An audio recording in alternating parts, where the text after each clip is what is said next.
So, welcome to the last topic of this chapter, which is dimensions of the physical quantities. Each quantity is considered a dimension denoted by a specific symbol written within the square brackets. So, what is the dimension? It stands for the qualitative nature of the physical quantity. For example, different quantities such as length, breadth, diameter, light year, which are measured in meter, denoted the same dimension and has the dimension of length. Light year, diameter, length and breadth, they are same measured in the dimension of length, so they are written as capital L enclosed within the square brackets. Other quantities that we measure have a dimension which are a combination of these dimensions, like the dimension of velocity or speed is equal to length over time, so we write the dimension of length over, and we know dimension of time.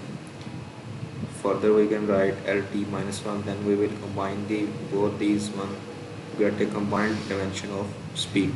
Similarly, the dimensions of the acceleration are lt minus 2, because here we have scale of time, so the dimension is lt minus 2. Similarly, we can write the dimension of force F is equal to ma. First we will write the dimension of m, then acceleration, then we will give the standard notation as capital M, lt minus 2. So the dimension of the force are mlt minus 2.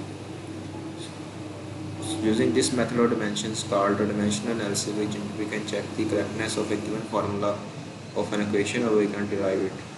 So we will check first the dimension of the homogeneity of physical equation, then we will derive the possible formula. First one is in order to the checking of homogeneity of the physical equation. In order to check the correctness of an equation, we are to show the dimension of the quantities on both sides of equation are same. This principle is called the principle of the homogeneity of the principle. For example, this equation is given v is equal to f to L over m with a square root. V is the speed of transverse wave, and this is the formula of a transverse wave stretched by as force F, length L and mass m. First we will write the dimensions of the left hand side of the equation. V is equal to Lt minus 1. Then we will write the dimension of the right hand side of the equation, like dimensions of the force, then length and divided by meter, and 1 with power 1 by 2 half of in place of square root. When we will resolve this equation into simpler one, we will get Lt minus 1, which is actually equal to the dimensions of the both sides of the equation. So the first point is okay, like that the checking of the dimension of the physical equation.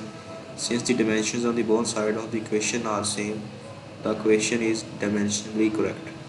Next one is the deriving a possible formula. The success of this method is to derive a formula of physical quantity depends upon the correct guessing of the various factors on which the physical quantity depends.